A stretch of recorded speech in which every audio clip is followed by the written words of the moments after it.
88.1 XFM Tauranga Snap Music Station. Also, another sponsored episode of Mike's Hard Marty. Jet's Car Grooming, all the way from Tauranga. If you want car spick and span, just go to Jet's Car Grooming.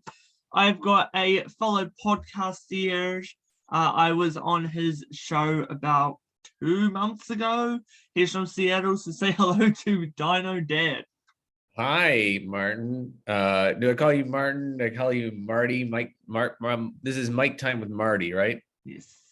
Yeah. How are you? It's good to be awake and suddenly be here with my face existing in New Zealand while yours is existing in Seattle in Ballard. The internet still blows my mind because I used to my dad would never let me call people that were out of state because we had to pay long distance fees. So I just have to wait to see them in person. And now don't have to do any of that anymore. So thanks, technology. You win again. Yes. Well, thank you for having me here. I appreciate you reaching out to me again. No worries, man. So, stand-up comedy. How did you get started? How did I get started? Well, thank you for asking.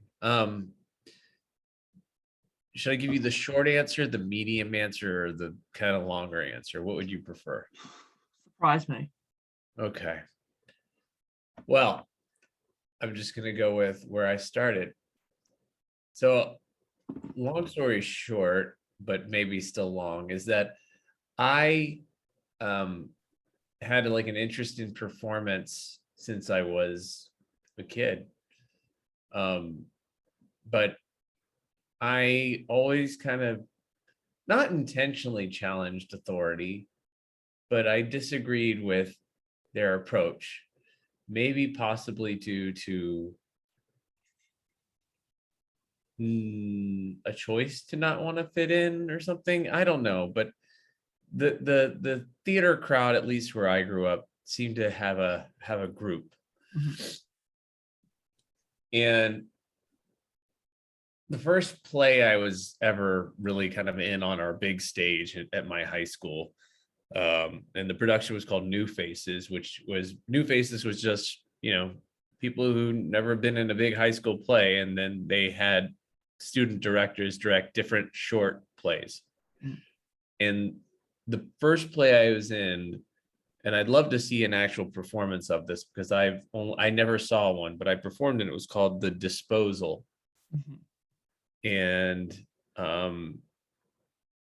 it is interesting because I lived, and I know that terms are kind of different. I don't know I know what conservative means where I grew up, and I know that conservative kind of means something different in different places.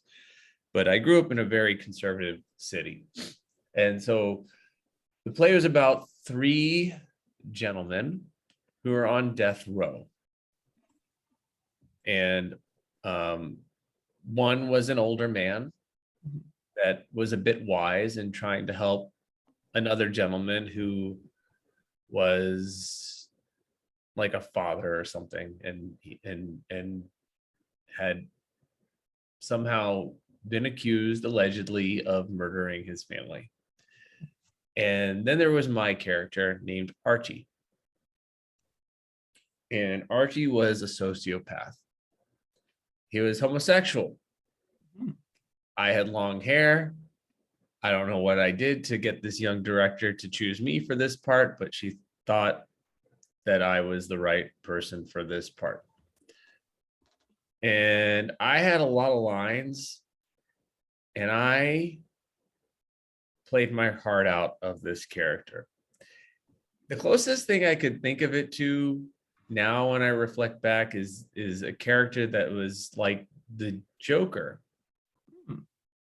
Somebody who wasn't really there, but had a lot to say. And if you listened closely,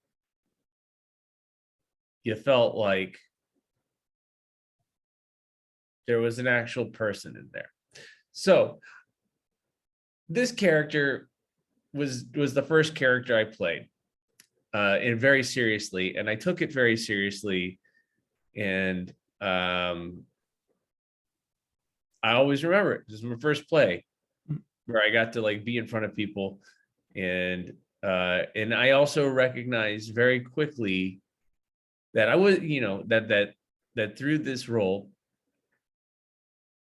that about cliques and stuff and groups in high school, and I always knew about it, and maybe even politics to some degree. Not that anybody else, like the other people in the cast were great, like they were great, they did a great job, and I knew that I really got into character, probably better than a lot of people. I think even the director of the play knew it, but then they had an award ceremony, and I was like, I get an award, but I like had this strong feeling that I was gonna win it. I was like, if they're gonna really judge based upon ability and desire and connection to connect with a character, I did it.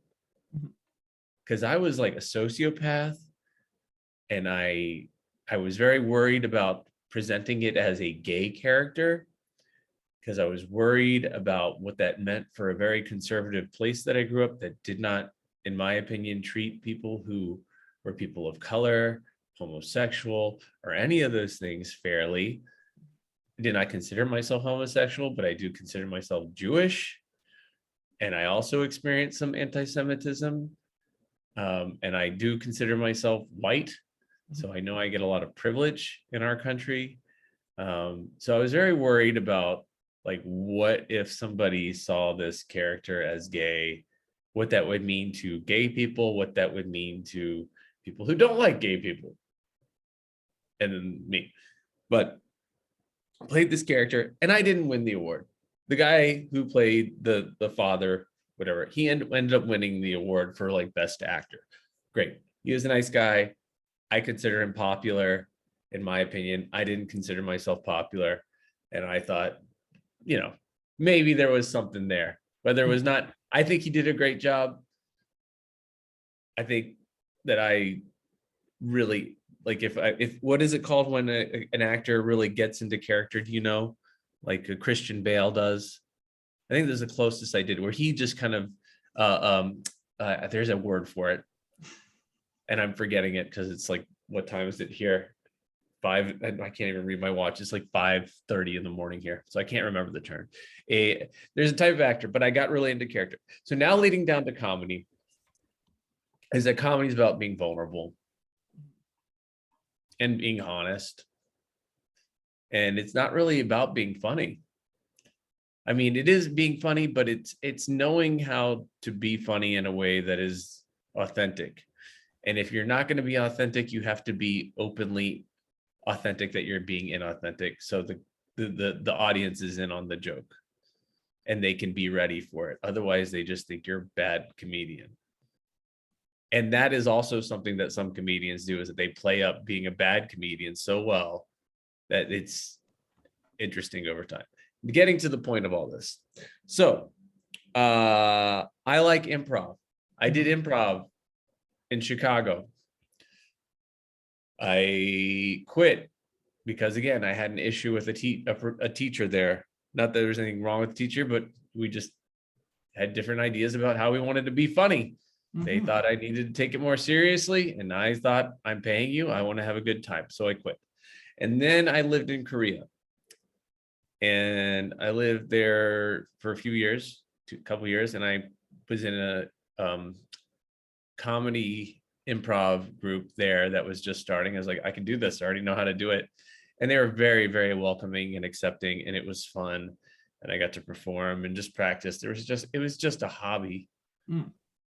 And it was a way to meet people and feel connected to because in Korea, when you're traveling abroad, you often feel disconnected because you don't know what's going on, and you're trying to just be, at least for me, just be a better person. So did that, left, met my wife, been living in Seattle since 2008. She's from Washington. Always had an interest in improv and comedy, and I auditioned for one improv thing, and then my wife kept encouraging me, you should do more improv. And I was like, I don't want to pay for a class. I just want to like show up and do something. I don't want to like have to like, I already know how to do it. I don't want to keep paying for stuff. Like just to like paying for the opportunity to be in a show. And, you know, I just want to do it, but I could never muster the courage to do it. So I became a therapist. I've been a therapist, and I've loved working with kids and people. I've worked mostly with suicidal kids and kids with behavioral issues, ADHD, autism. I work for an ADHD center now with adults now. And kids, but mostly adults. But, you know, we've been in this weird pandemic thing, and it's different everywhere. And you know, I went to this bar called the Water Wheel, and I would hang out there because it's nearby, and I'd been there a few times, and I kind of like the neighborhood dive bar feel, very welcoming and accepting. And I saw a sign. I took it as a sign for open mic comedy. And I was like, sure, why not? I'll show up on Wednesday at whatever time it started.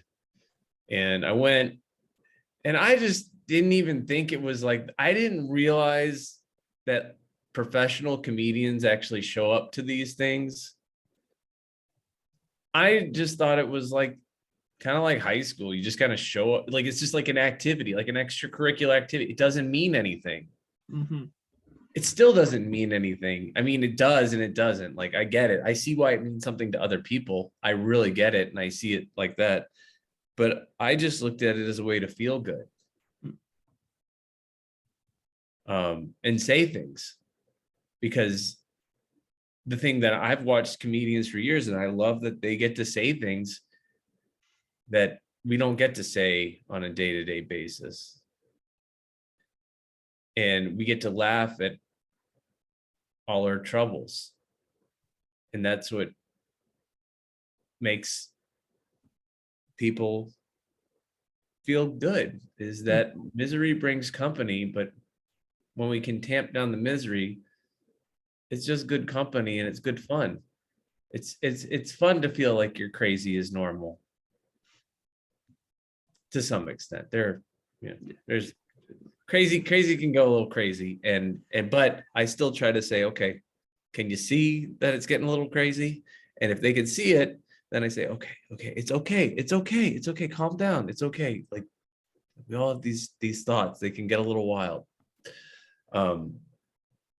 But I showed up, and I started writing jokes or whatever. Went to a couple other open mics, and I had some friends come to one show, and it happened to be just randomly the last night this person was gonna host. And my very close friend, who I've worked with for a number of years, said, Noah, you should see if you can host. And I said, nah, I shouldn't do that. That's like, why would I do that? And he said, you've been talking at work for a long time how you think you could be good at comedy. You think that you understand it in a way that maybe other people don't get it. And you feel too ashamed because you think that would sound narcissistic or something, that you're acting better than other people. He said, but when I listen to you, and these aren't his exact words, he said, when I listen to you, you seem to know what you're talking about. And I said, nobody freaking knows what they're talking about. But I just watched comedians. The first comedian my mom ever took me to was George Carlin in Las Vegas when I was a teenager. And he had a lot to say. It was really cool. So I took over this thing. The bartender let me do it. And I kept trying to listen to people and grow it. And it has grown. and it's overwhelming, and I feel like I'm doing something different because I care so much, not about comedy, about people, because even the craziest comedian that might say the craziest things, I see a person trying to figure things out and feel good about their life. And I very much, as a therapist and as a person, love to laugh. And definitely this whole experience has changed how I see humor and hear what people are saying. And whether they have some other agenda or not, I try to always go down to like, but they're a person. And I love it. I love every bit of it. I love the podcasts because it allows connection to people. I've said to you, if you are ever able to get out here, I'd love to support you in however I can. I might not have any authority or leverage, but every little bit helps. And I love that. I love connecting with people, and I've been doing it, and it's a lot of fun. And I started bringing out my guitar and playing songs, making up songs. I didn't play my guitar for many, many years until I started doing comedy. And I've been playing my guitar, and it's like, it helps because I don't write jokes. I just make things up because I don't have time. I'm so busy doing organizing and trying my best to take care of my kids and trying my best to do what a husband does and all this stuff.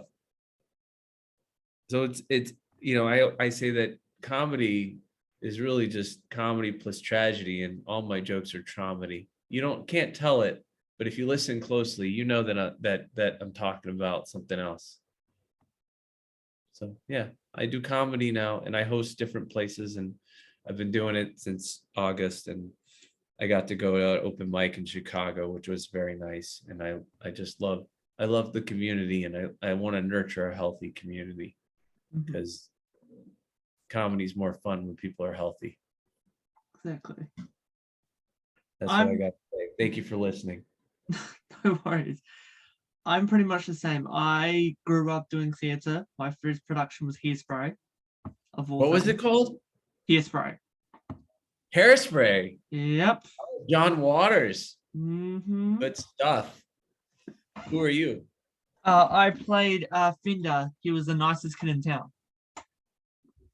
So, and just so happened, my character had to have a sock down his pants to make his baggage look bigger. So that's what kind of started my comedy career. And then the sock? Yeah, like two inside out socks stuffed together, put down my pants. But you have the sock still. Do you still have the exact same sock? No, I burnt it.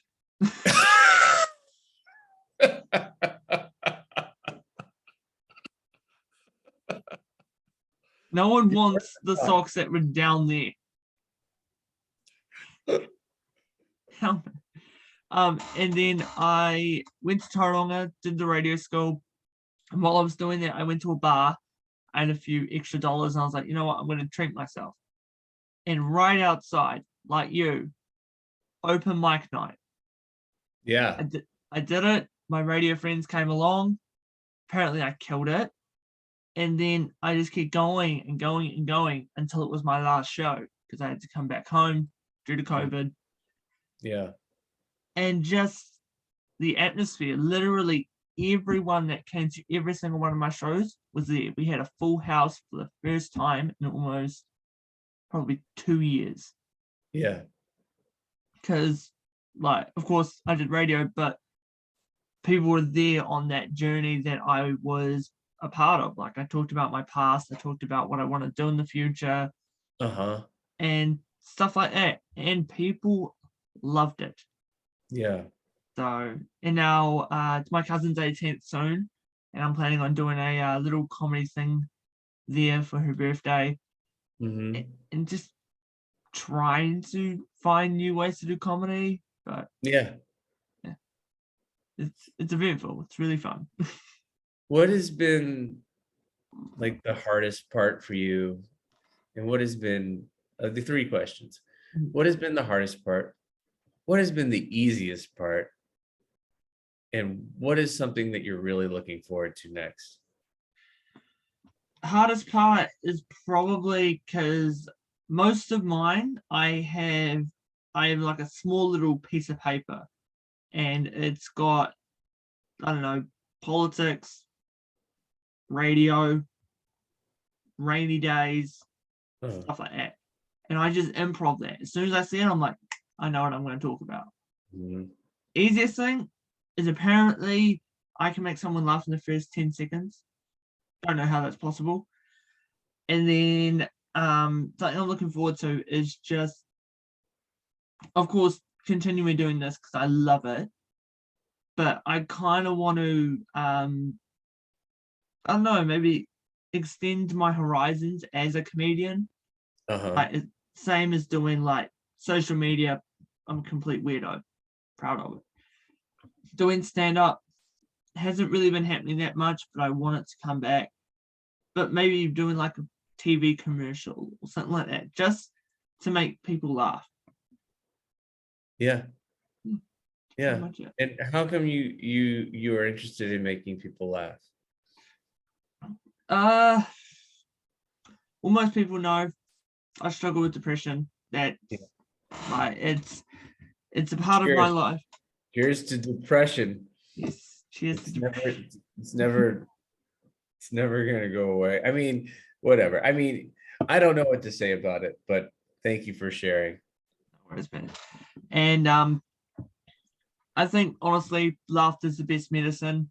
And as long as I can make at least 5 people laugh a day, then I'm sweet. 5? 5. You have like a quota of 5 people. So how many people have you made laugh today? Okay, hold on. Let's go through the list. There's a lady at the supermarket. Lily at the supermarket. Yep, my auntie. What's the name of the supermarket first? Because you're in New Zealand. Countdown.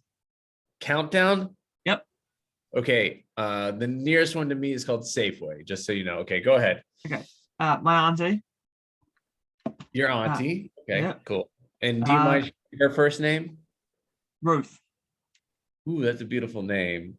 My aunt, I have a Shirley and a Kathy. Okay. Very nice. My cousin, whose birthday is soon, I always seem to make her laugh. Oh, when is your cousin's birthday? It is on the 13th of March. Okay. So what's your cousin's name? Lily. Lily. Okay. Okay. Got some good news for you. I'm also a Pisces. My birthday's coming up on the 25th. And my sister is also a Pisces, and her name is Leah. Oh. And we got some like British stuff because she lives in England. Oh. Cool. So okay, go ahead. So you made 3 people laugh. Yeah. We're down to 2 more. 2 more. Okay. My uncle.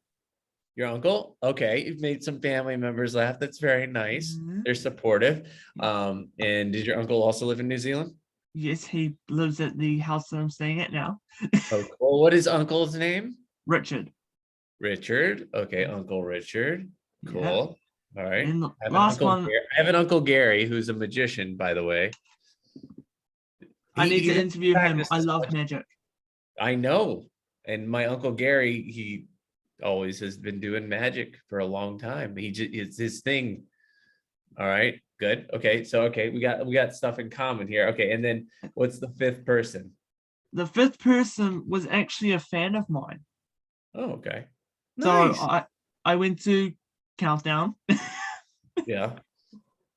And I was at the checkout, and there was this kid, and he's like, "Wait, is that you?" And I'm like, "What are you talking about?" I was like, "Is that Man-Child?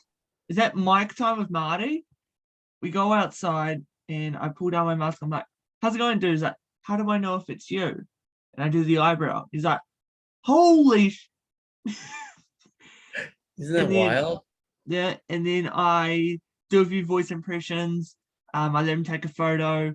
I sign a little booklet that he had, and he just literally skipping to the car. It's like, Mum, I just met a celebrity. Let's celebrate the celebrity. That's wonderful. Like you're known. No. Yeah. And the one thing I was concerned though is like, what if like it was like, getting close to the end of the day and he's like, oh my goodness, I gotta make one more person laugh. I'm gonna do a podcast right now.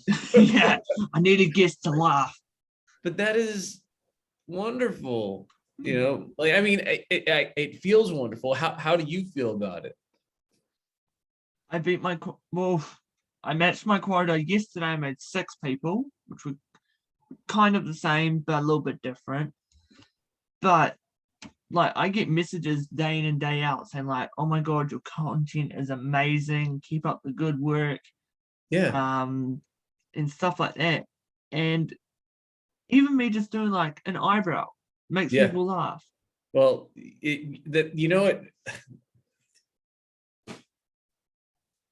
it's funny you say the eyebrow, and I want to get back to something else you said, but like, so my mom is visiting right now, and and there was a show, you probably don't know it, but there was a show growing up called Wonder Years. And there's a character named Fred Savage on it. You may know him, but he was also in the Princess Bride, old classic movie. Anyways, I would watch his show Wonder Years, and he could lift that eyebrow.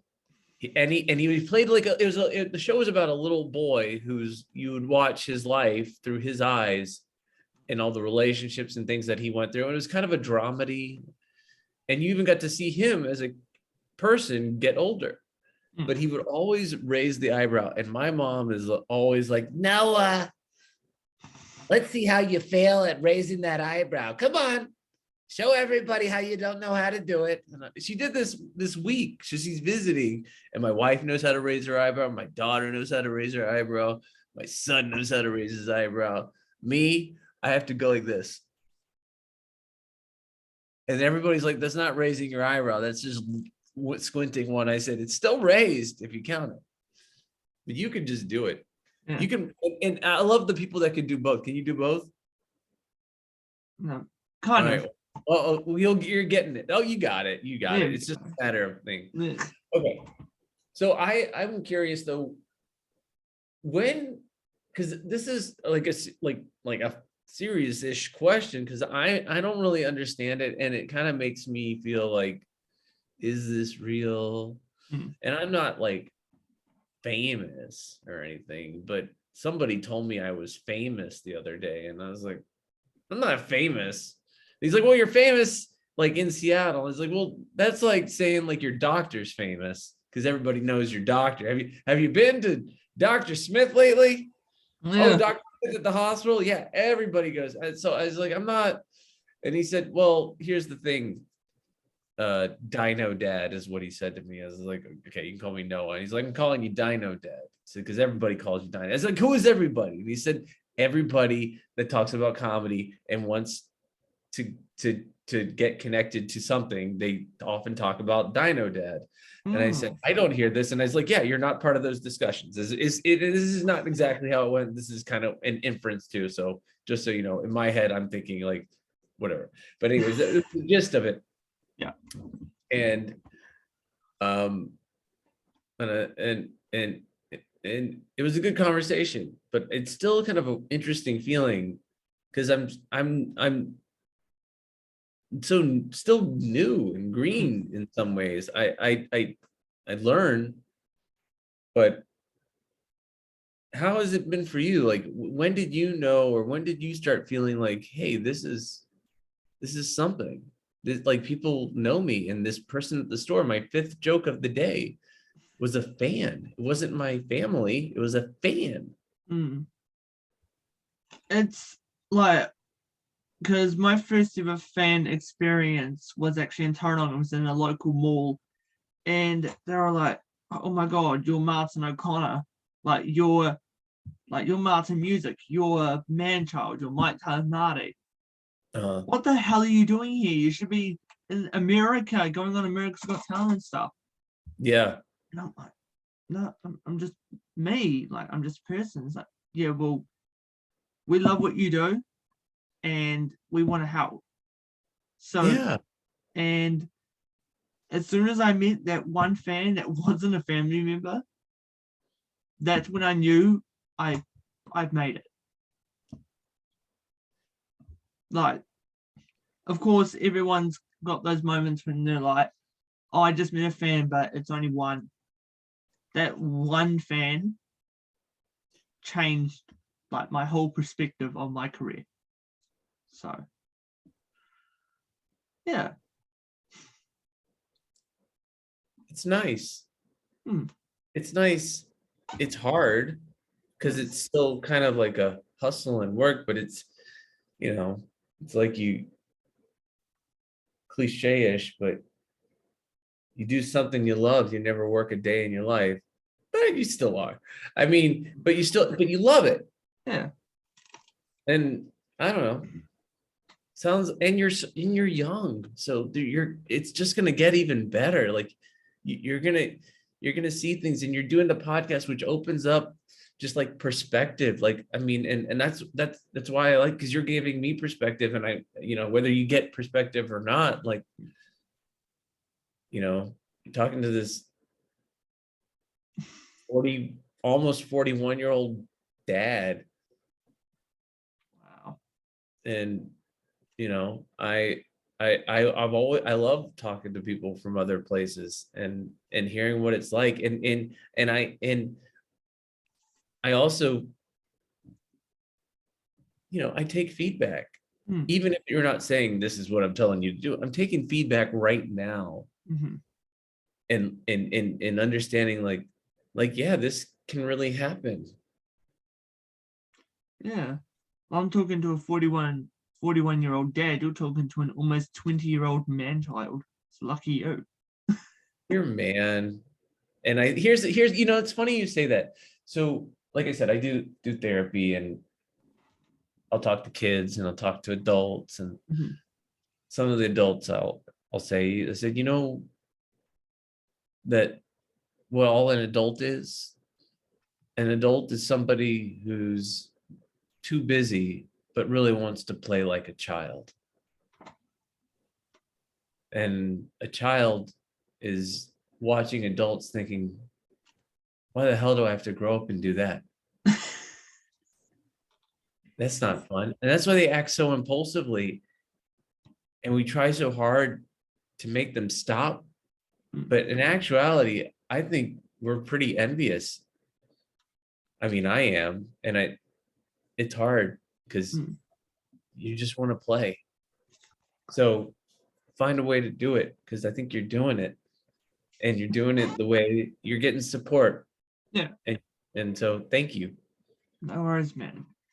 Okay, this is a recurring segment I have on my show. It's called Quick Fire Questions. How well are you about thinking on your feet? Well, I don't have brains in my feet, but I can think with my brain, and I understand what that means, though. So I will come up with something, and words will come out of my mouth. Okay, awesome. So I'm going to ask you a question. You're going to answer it as quickly as you possibly can. Okay. All right. Coke or Sprite?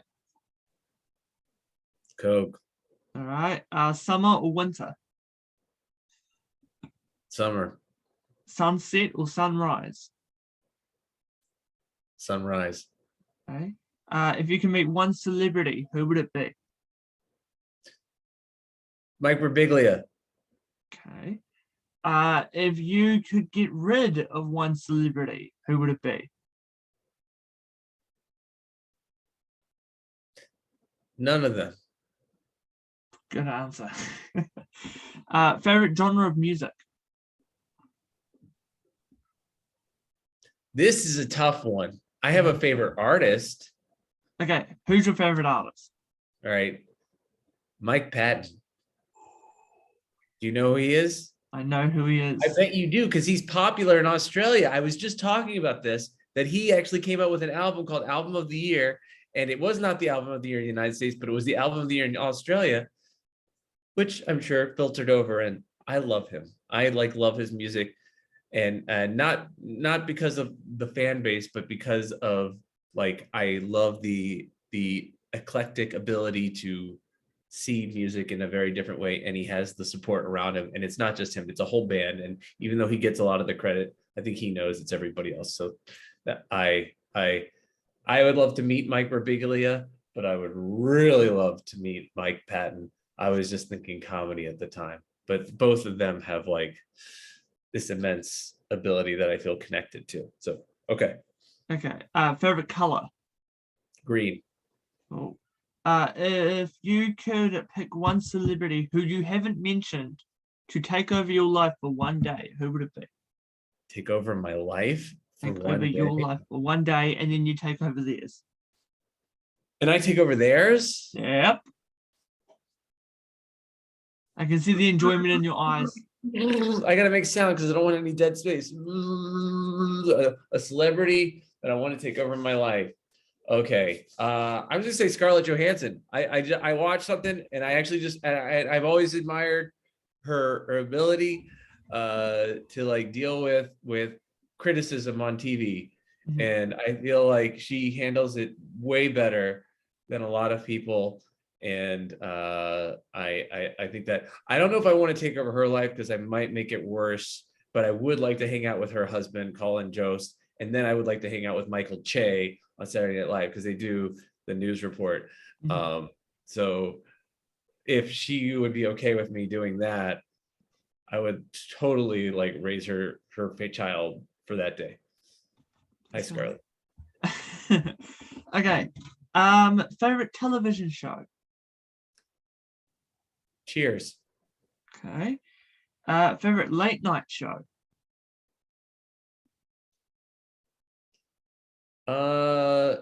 Gosh, I'm gonna currently it's probably Late Night with Stephen Colbert. Yes, I saw it on your Facebook. Yeah. All right, last one, and this is a big one. Where do you see yourself in 5 years?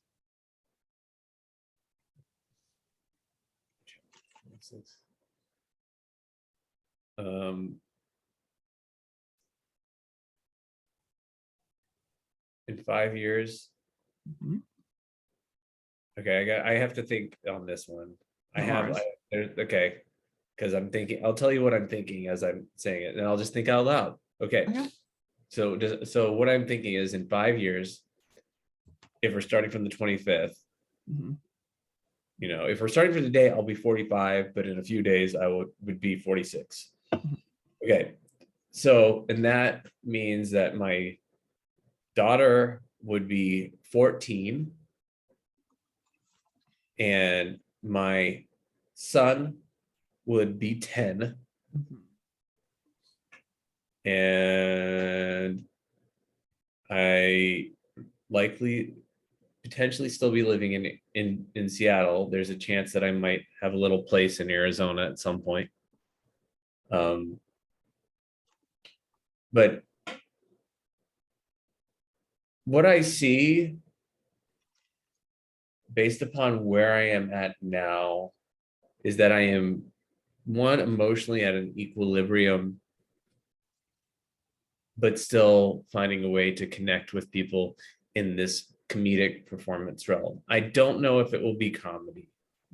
I do know that I will always love comedy and comedians. What I see is that I want to solve some problems in the world through my platform and use it to help people and not just, promote myself. I want to use this promotion to be a better person and help people be a better person and help people who have made what they think are the most shameful mistakes in their world also feel like they can grow and learn. And I will tell this, and it's the most controversial thing that I have said to people, but I'm going to say it again anyway. Okay. Is that I am Jewish and I strongly believe that even the most evil person in the world doesn't want to be seen as the most evil person in the world. So, as a therapist, my number one job is to make sure people don't end their lives. All right. And even if I continue to be a therapist or not, that will still be valuable to me. So I have thought about this because I've had different experiences with people who've treated me not great. I mean, I'm not like World War II or anything, but I've met some people that didn't like me because I was Jewish. And I have thought that in some alternate reality, that if I had a chance, if I was there as a Jewish person, I just happened to walk up and I was like, Hitler, Hitler, Hitler, Hitler. Hey, dude, I know you've done some terrible, terrible things. And you've thought some terrible things. But I bet some terrible things happened to you too. And I by no means excuse murdering or endorsing murdering anybody, because you still have to pay for those consequences and you do have to be in jail, but you should not kill yourself. Okay? Okay, Mr. Hitler? Okay? Mr. Hitler? And he's like, what do you say? What do you say? No, you're Jewish. And I'm like, yeah, but like, am I being mean to you right now, Hitler? No. Whatever. Ava, put the gun down. Put the gun down. Put the gun down. Put the gun down. My kids are sleeping.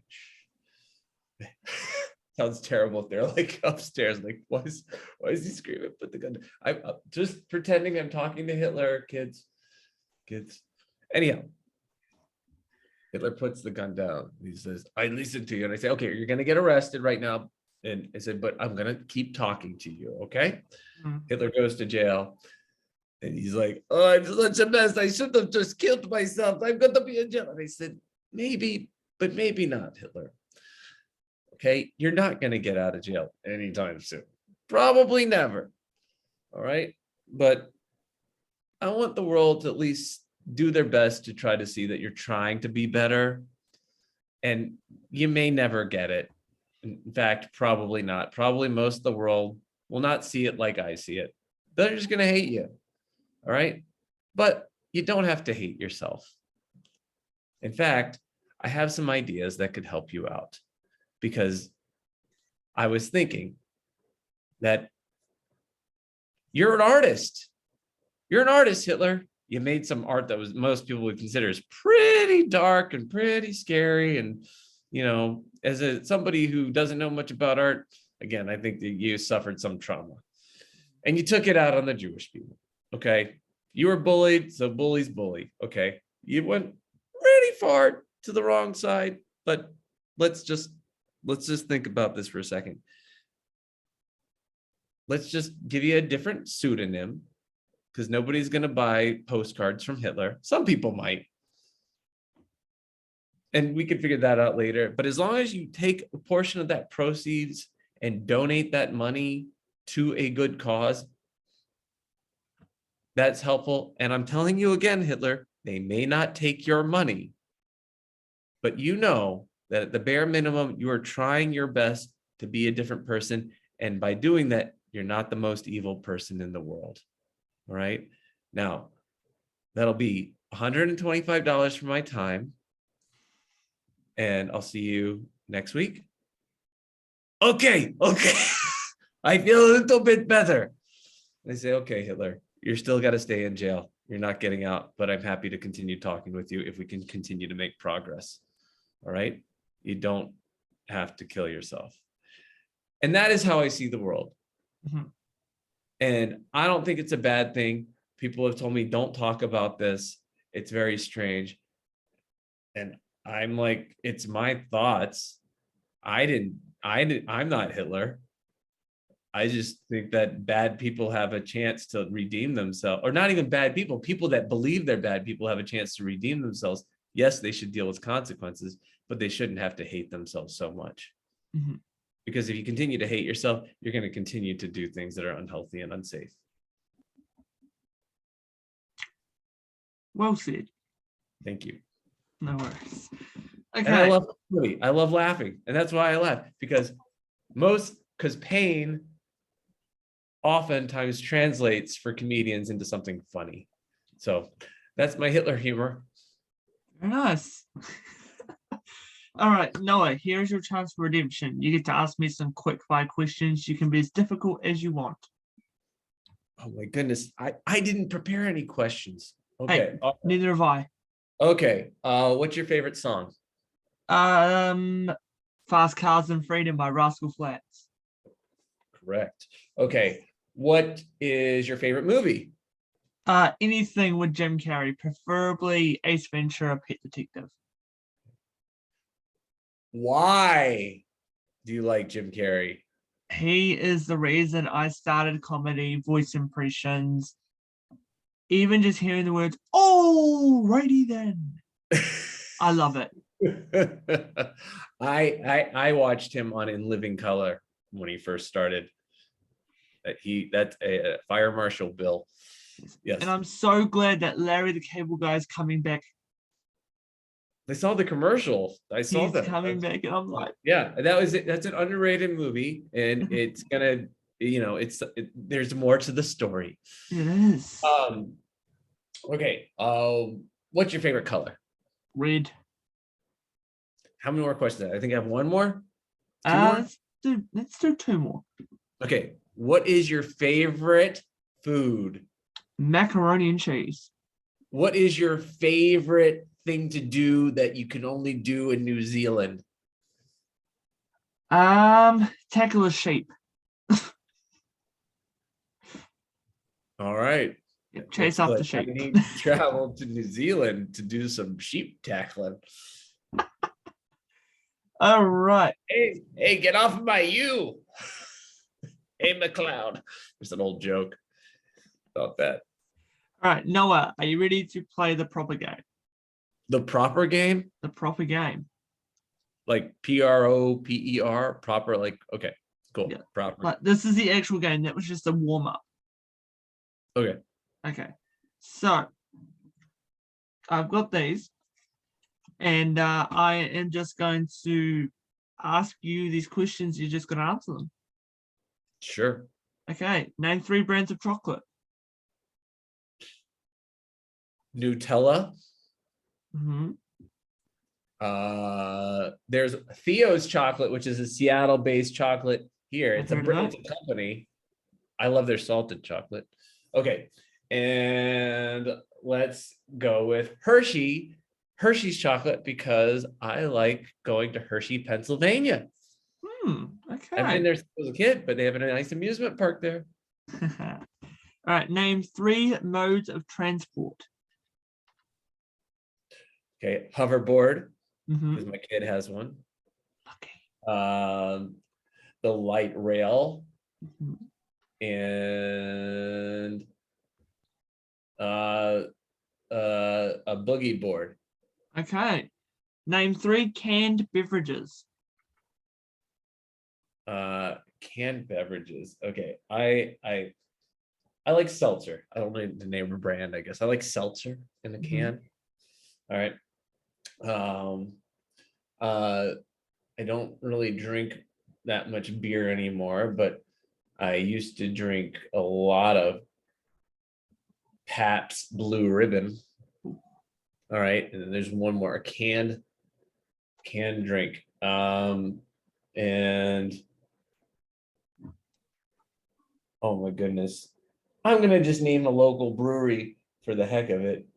Halcyon Brewery. I don't know if they have any cans yet, but if they do, I am gonna get a can of Halcyon Brewing. And I hope it's pronounced Halcyon. I believe they must have a can, and it is a brewery that openly. I walked in to promote another poster of, and they said, and I'm gonna give it like they're New Yorkers. They're totally not. They're just nice guys. They're like, "Hey, you the comedy guy?" And I'm like, "Yeah." we go, we want to do some comedy here. You got any ideas? And I was like, well, I could probably figure something out. Let's talk. And so, anyways, we're talking, and I'm excited. You're talking. That's awesome. And I'll drink your beer out of a can. Okay, go ahead. All right, name 3 languages you can speak. Okay. Not fluently, but I can speak Spanish, Voila. Hebrew, and Korean. Okay. Name 3 musicians. I'll name one earlier, but I already named the Mike Patton, so I'm going to move on to something else. Mm-hmm. I like Jerry Cantrell, Chris Cornell, and I don't know why Young MC is coming to mind. It was one of the on a mission and you're wishing, looking for somebody to cure your lonely condition. Yep. Young MC. Okay. Name 3 styles of comedy. Me 3 stars of comedy? Yes. Okay. Well, I'm going to go with Steve Martin, George Carlin. I can only name 3. Richard Pryor. Okay. If you could make an app, what would your app be called? Crap app? Just because it rhymes. I don't know. So does it tell you when you need to take a crap, or? I just don't know what it's gonna do yet. So I just be like this is an app that is total crap. It's called the Crap app. Okay. Download today. All right. Give us 3 impressions. Okay. All right. Okay. I'm getting into it. Maybe you can guess. Okay. Hello. We might have to close it. Hello. So, Marty, I have some food here. Oyster crackers that DinoDad's mom made. Little seasoning on them, crunchy, even some chocolate. You like chocolate? I like chocolate. Do you know who that was? Barack Obama? You got it. Okay, cool. All right. Because you remember on your podcast, my fellow Americans, we're going to win a war. It's going to be amazing. Look, Donald. I like chocolate. You like chocolate.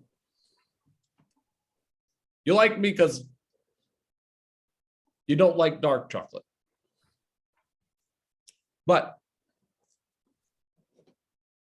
let's eat some chocolate together. That's me doing Barack Obama, trying to find some humanity in Donald. Okay. All right, you got 2 more impressions. All right. Let's see. Does it have to be a celebrity? No, it can just be any impression. Hello. Hello. Noah. Come on. I just need you to listen to me. Whatever is going on with me, it's always important. I am not coming to your birthday party because I don't want to see all those people. I don't want them to be there and then just treat me like they don't know who I am. Oh, it's all about me. You're gonna throw a party on Wednesday and I'm the as long as it's not a birthday party for you, I will be there. And believe me, I'll do some stand-up comedy. And only 5 minutes. Why do I only get 5 minutes? Why? I think I've lived long enough where I get a little bit more than 5 minutes. And I'm like, Ma. I was gonna say, is that Robbie Williams? That's Robbie Williams. My mom only wishes. That's my mom. It's my mom, my New York ma, who told me tonight that But yeah, she'll do some comedy on Wednesday. Mhm. But I told her she gets 5 minutes, and she said, "No, I'm not going to stop at 5 minutes." And I said, "Well, you're going to have to." Yeah. All right, you got one more impression. All right, one more. All right. What is another impression that I see? Those are not classy anymore. I don't like them. Okay. Oh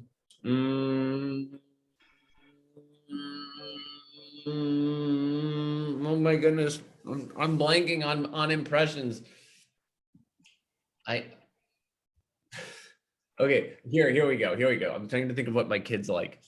Hey kids.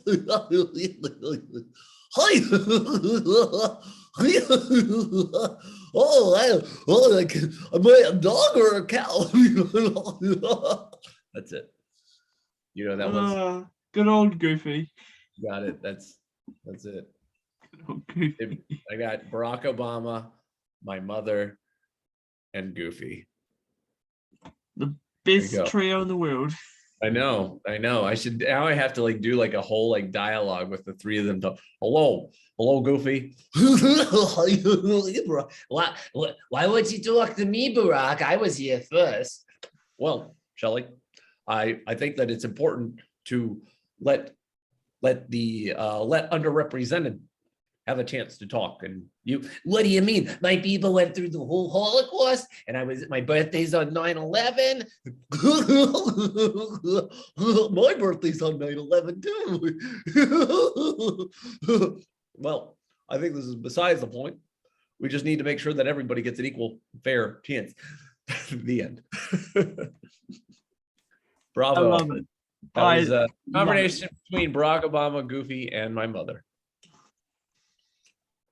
All right. Last one. Can you show us a secret talent? A secret talent. You could have done it. These are really good questions, Marty. They're fun. Thank you. Okay, a secret talent. Well, all right. Let's see if this will work on camera. Okay. Sometimes I can't pull anything out of your ear because you're in New Zealand. Yeah. But I have this oyster cracker.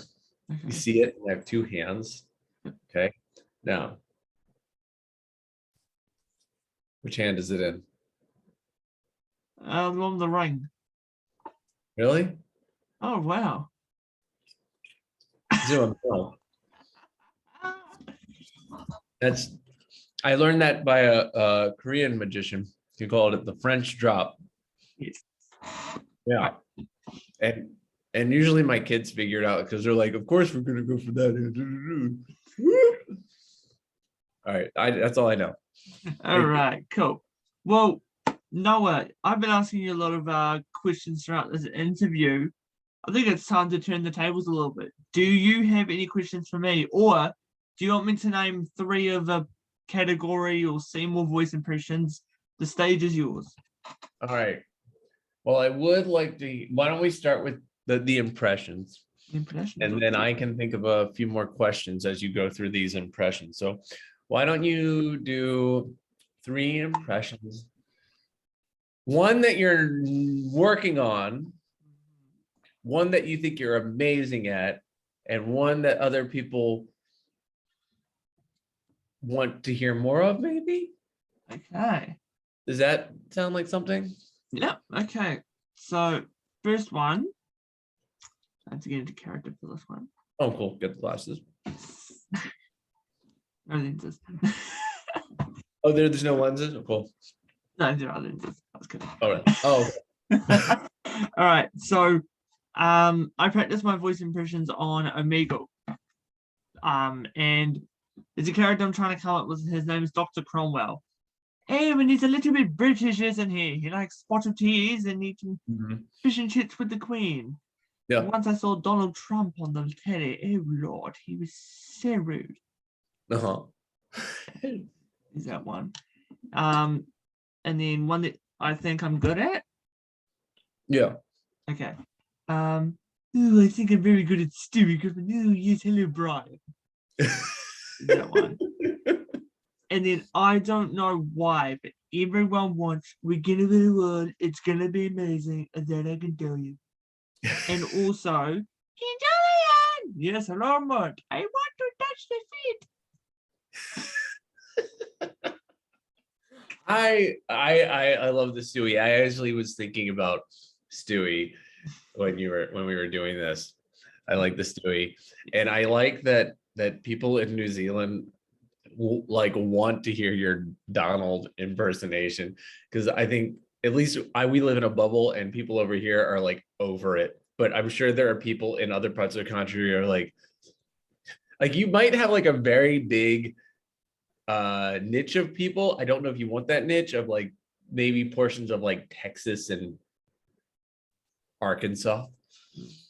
Like, you just go out there and do your Donald thing, and you might get paid. You might not love the fan base. No. But I would be there to help them understand how to relate to folks in New Zealand a little bit better. That would help. Because like when I would be walking around town and I'd meet like an old fan or friend of mine, they're like, oh, it's the guy that can sound like Donald Trump. And there was this elderly lady, he's like, he doesn't sound like Donald Trump. I'm like, are you talking about me? He's like, yeah, that young man over there thinks you can sound like Donald Trump. Like, well, I can sound like Donald J. Trump, but I don't like doing it. She's like, completely flabbergasted. I mean, but everything that anytime you are doing, anybody does nobody wants to do Donald Trump, but does an impersonation of Donald Trump, your mouth has to like move in the most uncomfortable ways, and you almost have to be like, I have to imagine something that I don't want to look at, and it's like a little bit of Stewie with like a guy who you think may have smoked a lot of cigarettes. And it's almost like his idea. It's almost, Donald does his idea of what he thinks a New Yorker should sound like too. Hello, I'm from New York, and jazz hands. I love it. No, when I do Donald Trump, I always say he either looks like a permanent Instagram filter. He's had too much Botox. Yeah. It's like, we're gonna be the world. Like that. And also he's like a orange Cheeto version of Mary Poppins. He doesn't need an umbrella, he uses his lips. For Mary Poppins. Yeah. She got brought into the Trump conversation. Sugar has some medicine go down. Yeah. I would love to see those like what's it called, those apps where the deep fakes just do Mary Poppins but put Trump based on Mary Poppins. Oh gosh, that'd be funny. Everything's atrocious. All right. Do you have any other questions, or do you want to? Okay. I do have another question. I'm trying to decide if I want something serious-ish or not, but here's a question, and it not necessarily about you, but this is something that I don't mean this in like a way to make me feel better, but we talked about depression in the beginning, and I will do this for you too. How's that? I'll make it kind of fair and even.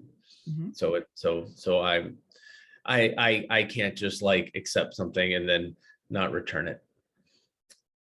But the other day I'm struggling with my own depression or something, not sure exactly what it is, but it's been very hard to kind of see, even like when I hear positive things, to believe them.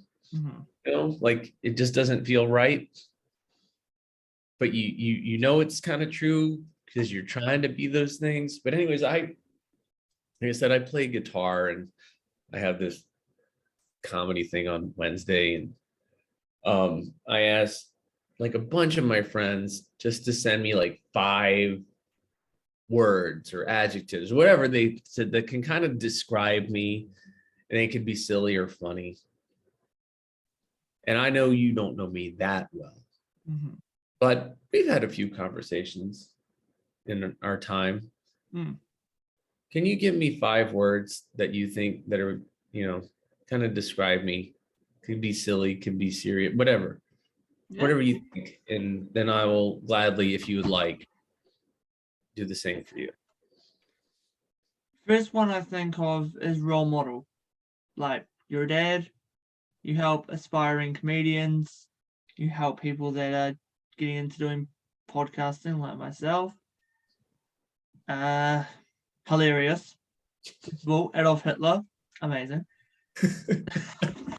Third one, I think revolutionary. Like, you are doing therapy, which is such a deep topic about depression, anxiety, all that stuff.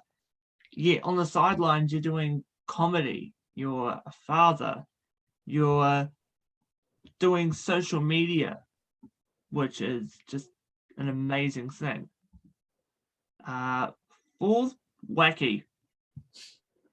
Like, first time I was on your show, I was like, okay, like, if I pull this joke, is he gonna like it or not? And you did. I'm like, oh shit, okay. Like, didn't know what the heck was going on. And probably the fifth one would be Dino. Dino. Dynamite. Oh, thank you, Marty. No worries, dude. Thank you. Meant a lot. Thank you. Okay. Would you like to hear mine for you? Sure. Okay. Kind.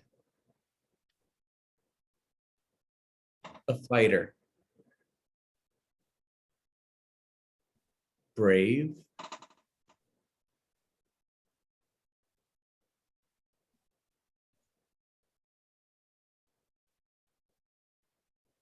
Funny.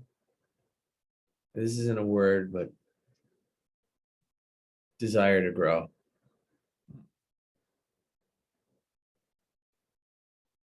And I'll add one more. Reflection. That's the key.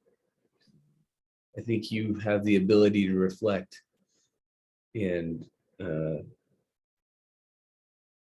I think it's so cool that you're in New Zealand. We're having this conversation, yet I feel pretty close to you in some ways.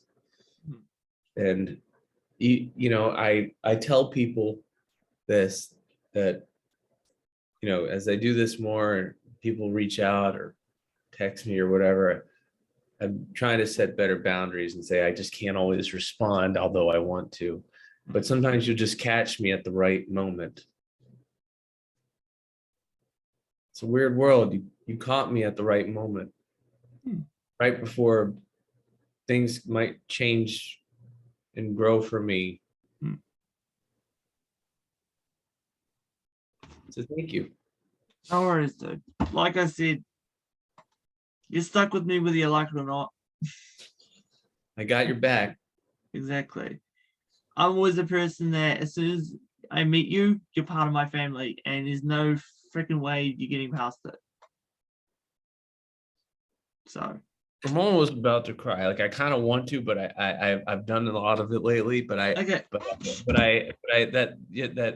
That was very nice of you. I felt it through the computer screen. Is that what it is? No. It's like all of a sudden, like the aliens falling down and say, "We are real. We want, and if we don't want to take you, we like the experience. We've been watching you, but we've just been waiting to find the right people who get us. Aliens are real. And I'm just like, cool, let's just sit down and talk about it. And the alien's like, that whole Hitler thing we were listing on, and we feel like pretty bad aliens too. And we're wondering if you could help us, DinoDad. I'm like, all right, I really got to start my private practice. All right. Well, okay, go ahead. Let's finish off this interview with a little bit of improv. Oh, All right. cool. So I'm going to give you a scene. You're at the movies, you're at the beach, you're at the grocery store buying donuts for Homer Simpson himself. I don't know. Okay. And something happens. I don't know. An asteroid hits. Donald Trump gets reelected. Okay. Or something like that. Okay. Let's hope. All right, so let's go with. Okay, you're at the grocery store. Okay. You are about to buy what's your favorite food? Bagels. Okay, you're about to buy some bagels. And you grab your favorite ones, and let's just say a lady wants them. Okay. Yep, that's it. Am I improving with you? No, you improv with yourself. Okay. Yeah. Okay. So a lady wants your bagels. Excuse me, ma'am. Are you like these are the last bagels? Yes, they are the last bagels. Well, I've had a really hard day. Oh, you've had a hard day, Mr. White man, privileged, and this and that. Yeah. I mean, I don't know if that has anything to do with the bagels, but you're a white lady too in Seattle, and all this. Oh, no, you didn't. And I said, I'm interested in how you said no, you didn't, ma'am. But I won't go there because again, there's no place for me. This is going to be an unresolved argument. I really love everything bagels. I'm Jewish. Oh, you're Jewish. Emphasis on the ish. I was like, whoa, now it's getting a little mean. I'm not even mad at you. Not even mad at you. I just like my hand was on the bagels first. And I think that I'd like to have them. Well, can I tell you something? Sure. Go ahead. You want to talk about these bagels right now?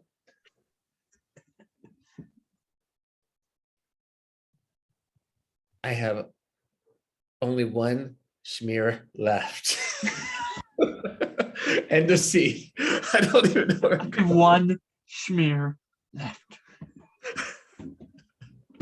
I don't even know where that was going. Like, there's a lot going on there. I don't know if that was funny, inappropriate, unacceptable, or anything, but that was improvised.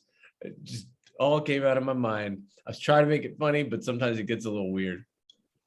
Fine. All right. You get to pick one for me. Oh, okay. Let's go. All right. All right. You're at, I don't know. I'm trying to think about New Zealand, what I know about that. Okay. There we go. You're a tour guide. Oh. And you have a bunch of,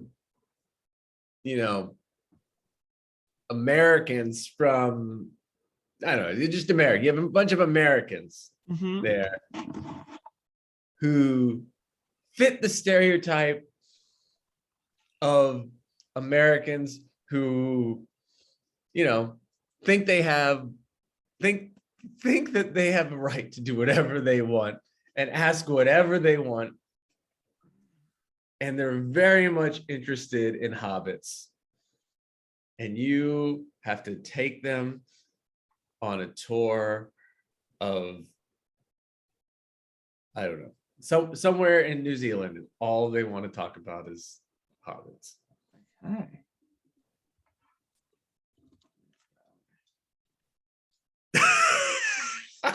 Gotta get into character. Let's do this.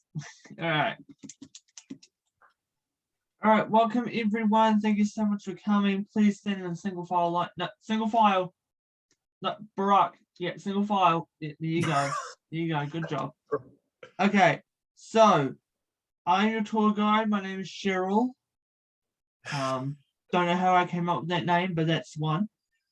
And I'm going to be taking you on a little tour around New Zealand.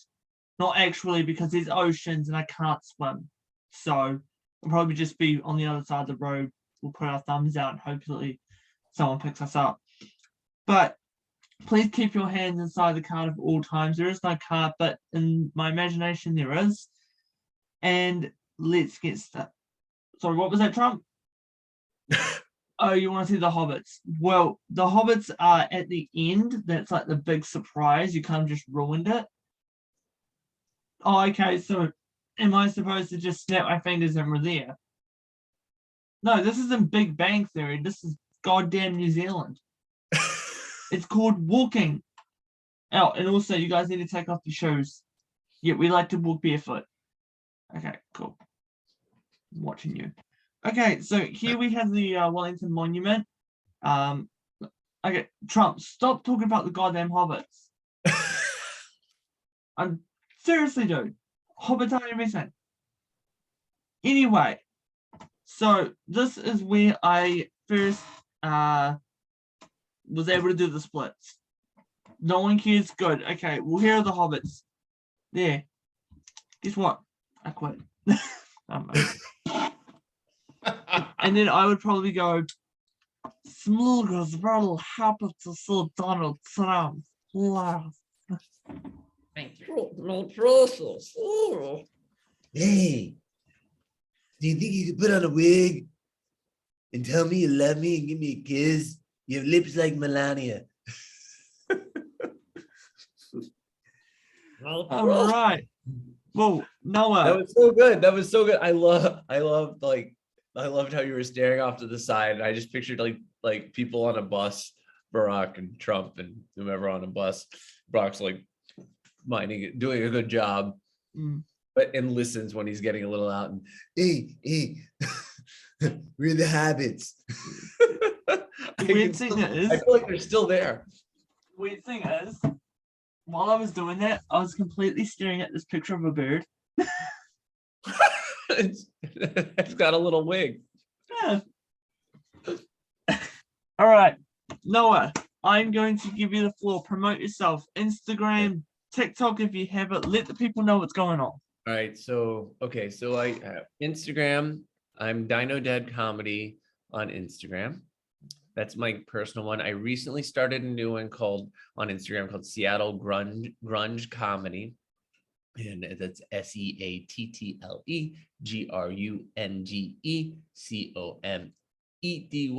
I don't know. I just feel like the grunge culture of the 90s was very valid. And, Kurt Cobain, many others, he completed suicide, even though Robin Williams happened later and Chris Cornell happened later. I feel that there's, I don't want this stuff getting exploited. I want people to pay attention to it because I see a lot of comedians talking about their stuff. And I don't want to end up that way, and I don't want anybody else to end up that way. So I think it's important that people share their stories and talk about their thoughts and feelings, even if there's some weird ethical thing that as a therapist or whatever, you're not supposed to say the word suicide, but I said it, and it's not going to happen to me because I've reached out to so many people like yourself, and people are there to support me. And if you don't talk about it, it's in your head and you need to get it out. And that's why I'm big on trying to create a movement and culture that is open and accepting of people talking about their thoughts and feelings and gives a second chance. So, or third chance. I mean, we all need a chance to heal. And then I just have a website, which I'm still working on, which is brand new. It's www.DinoDadComedy.com. I am on Cameo. I have a Twitter, but I don't really use it. I've started to figure it out. DinoDadComedy, and I think the DinoDadComedy may have been taken by somebody else out there. But I have DinoDadComedy 55 because I like the number 5, or I messed something up. But that's who I am on there.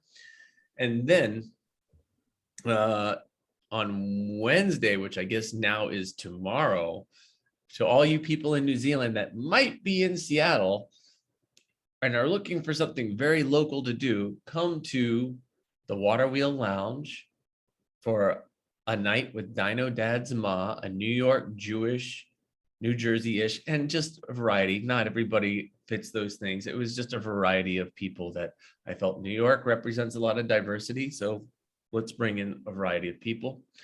And I have a live band, and the bar has never had food, and people keep asking for food. So I hired a taco truck to come bring some food, and we're gonna have it filmed.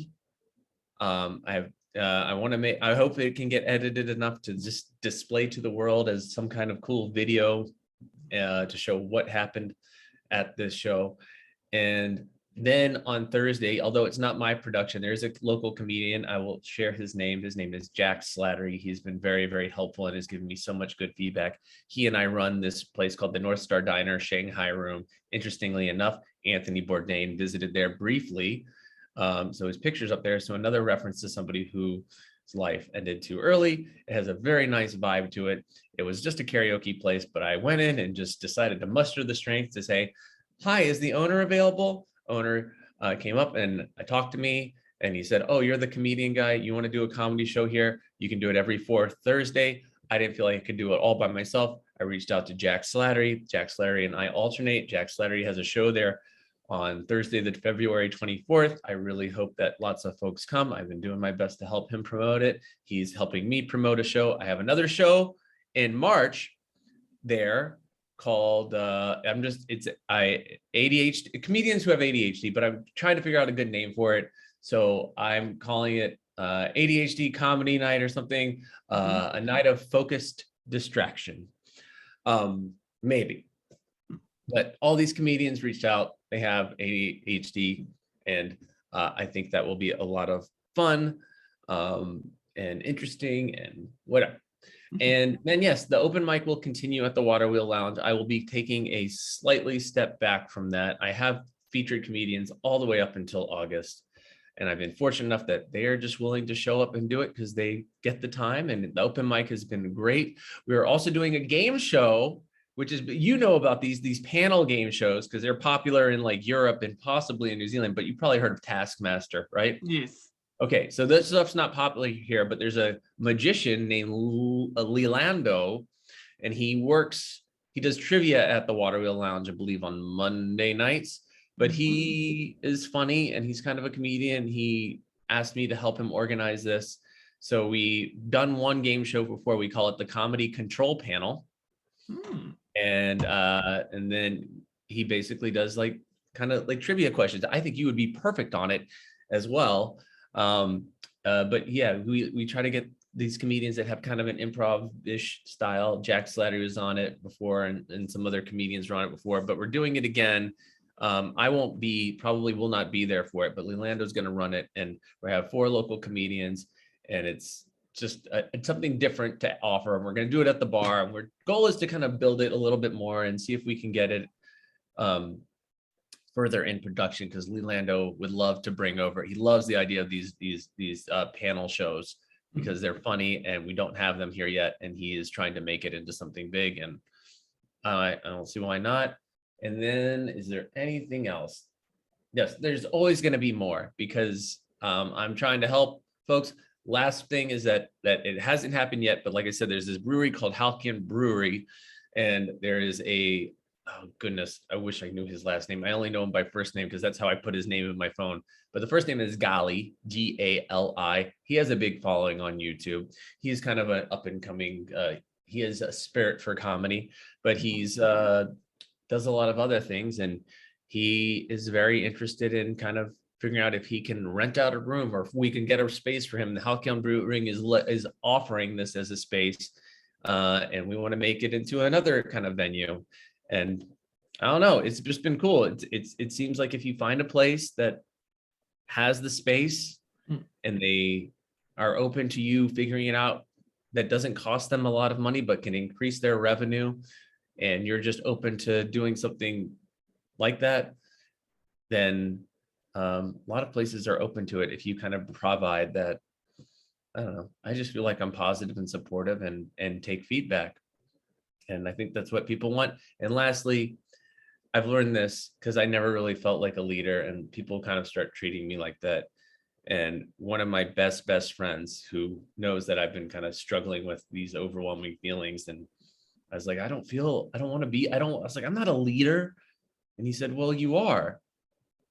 And he said, you know, the best kinds of leaders, in his opinion, were the ones that want to help other people grow as leaders and utilize or try to see what their strengths or qualities are, or things that they want to provide to the community or to this group, or what I'm doing.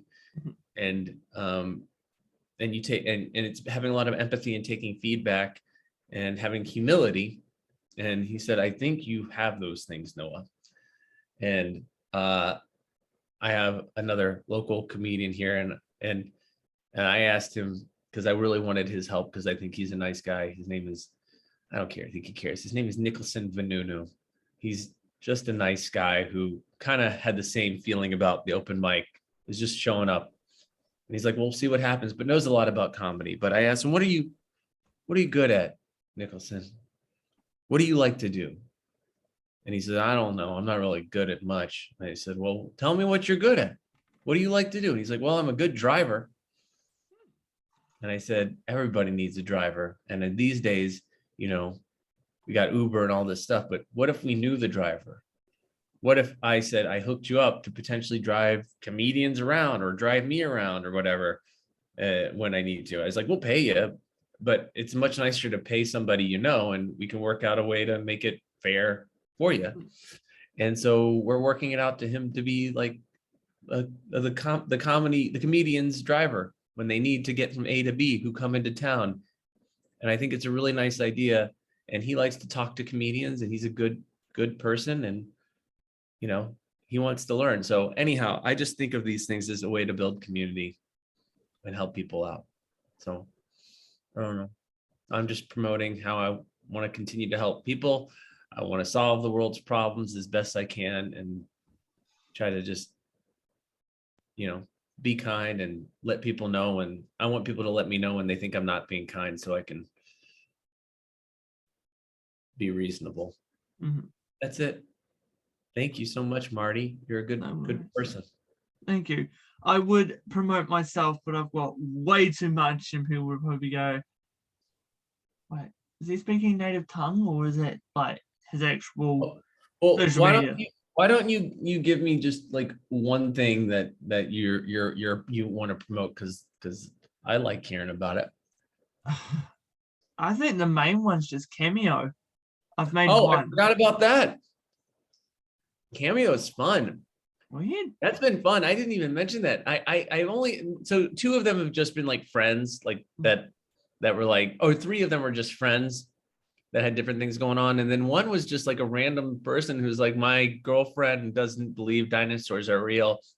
So I went on Cameo and searched something about dinosaurs or something. And I guess I popped up, and they said, since you're DinoDad, can you explain to my girlfriend? Is that the one about the bagels and the yeast? And is that the other one? No, there's one where I hold up a dinosaur.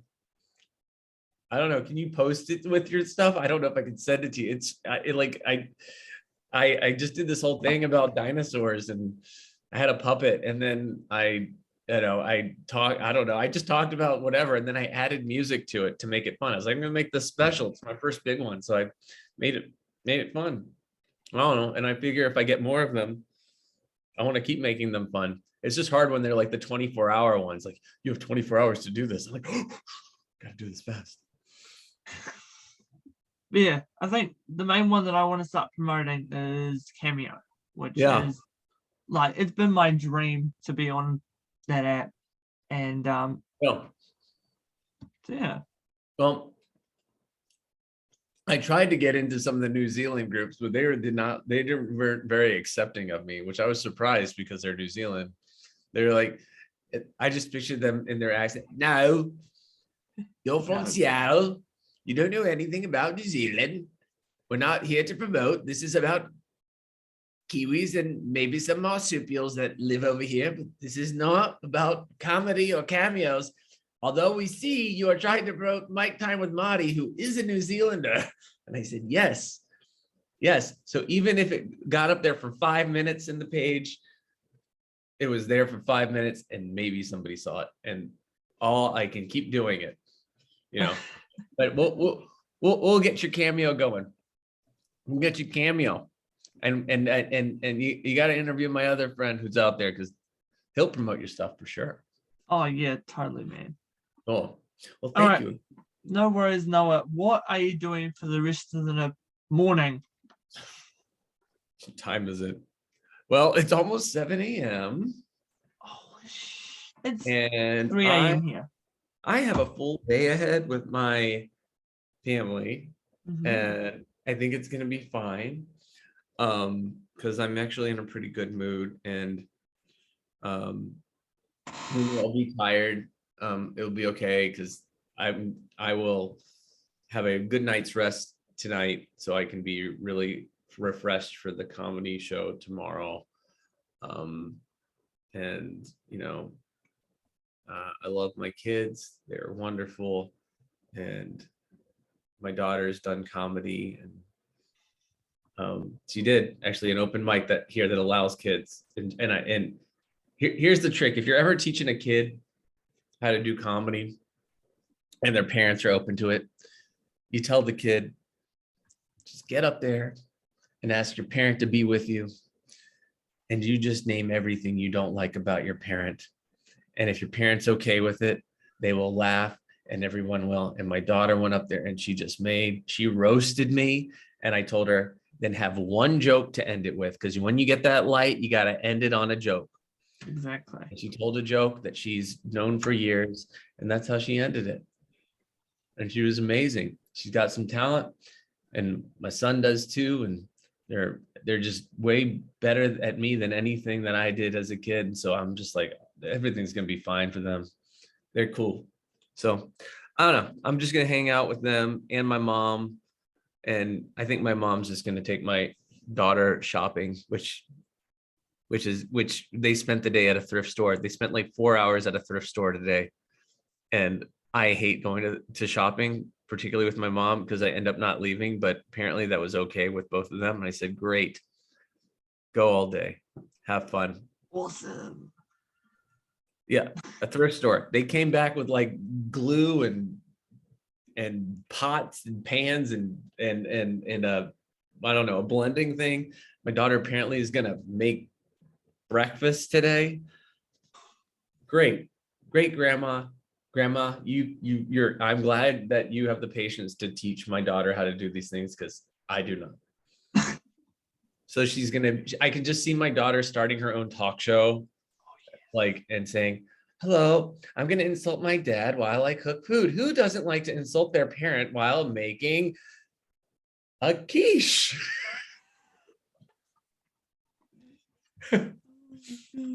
I can just imagine you just going, hi guys, welcome back to my YouTube channel. I know she totally, like, we had to stop I'll finish up, but she had to stop we had to like kind of put the brakes on the YouTube, because we would come home and she was just talking like a adult that acts like a child. Oh, that's what YouTubers are. They like, oftentimes they're like, hey everybody, I put on pants today. And my daughter's like talking like this. And my daughter says, she's totally only like 14 years old. And I said, no, she is like 40 years old. And she has found a niche with 9-year-old girls, which is fine, but she's not 14. She is 40. Change the letters around, change the numbers around, and take the one away and add a 0. That's right. 40, 14.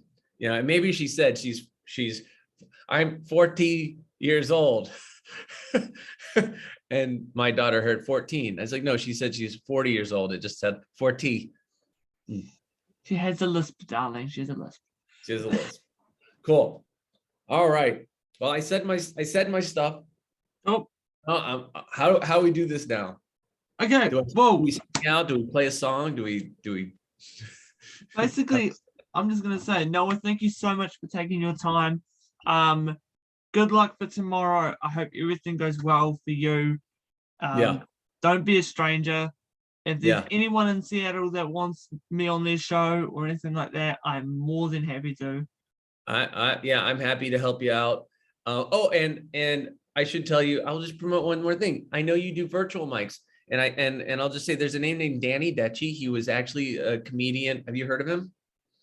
Okay, I'm going to connect you to him because he does a virtual mic, and he's based out of San Francisco, and he was on America's Got Talent. You can look him up, and he was on my podcast, and he plays music with pencils, and but that's not his like. That's like not what he's. You may have seen. He got kicked off the show pretty quickly. He had like you can look it up. He was on there for like a moment, but he gave me a little bit of the backstory. But he's like a very funny comedian out of San Francisco, and he hosts a virtual mic. And he gladly welcomes folks from anywhere. So I think that would be a great opportunity for you. And I don't know. I think he's been doing comedy for a long time, so he's met a lot of people along the way. So I think he's a nice guy. He's a good person to know, and he's very welcoming as well. So I'll connect you to him too. Awesome. Cheers. Well, Noah, again, thank you so much. Hopefully when you become big, rich, and famous, we can do this again sometime. And who knows, maybe I'll get a little percentage. Oh yeah. Yeah. There will be plenty of opportunities to grow and develop and earn what you deserve for your hard work and effort. And yeah, I'm certain of it. If we keep at it, only good things can come. Exactly. I'll make sure to send you the link to the YouTube video so you can brag to all your friends. Oh my god, I was on Mic Time Marty. Yeah. I didn't wear my DinoDad hat today, but I have a lot of hats here, and I didn't wear my glasses because actually they got stolen they got stolen. I left them on a counter and somebody took them, but I have lots of other hats. So hold on. I have a light up mushroom. There you go. There you go. I'm looking around. I just want to find whatever doodads I have. Oh, I wish I had the other thing down here, but I have a Rubik's Cube. Just leave that around. Any other toys? I have drumsticks. Oh, look what I do have, just so everybody can know. Is it backwards on your screen or is it not? No, it's perfect. All right, DinoDad. I carry this around. I have other crap. I have a lawnmower over here. Yeah, I've got drumsticks. We're just like, I got stuff. I've got cards. Yeah. Oh, I'll say this. One more promotion. This is a hat of a comedian who goes by the Mad Bus Driver. His name's Anthony Session. And that's it. He's a good guy. He's a comedian, and I'm sure he would also love to be on your show too at some point. Just lots of good people. Lots of good people. Honestly, right now I just need as many people as I can. I don't care if they do OnlyFans or if they they're just twiddling their thumbs for a living. The podcasts are great because most people are just fairly like, okay, I got like time, so I'll do it. And you're like, I'm talking to who now? And I mean, who in the sense that I'll talk to people who like are just starting out, and I'll talk to people who've been doing this a long time, and it's fun. And sometimes they tell me I want to go a little deeper, and then somebody says, no, I don't want to do that. I just want to promote. And I said, great, let's do that. Yeah. Cool. There was one person who I asked on the show, and he was like, well, you just actually I've met celebrities, so ta-ta. Yeah. I mean, it's all fun stuff. Oh, see, posters. Here's comedy. This is an old comedy poster. No. Andy Iwancio, Harrison Cook. Lots of, I don't know what I'm doing now. I'm just doing stuff.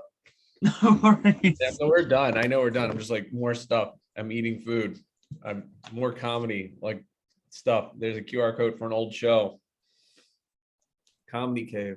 All right. Are we done? I don't know. I'm like, don't know what to do next. Okay.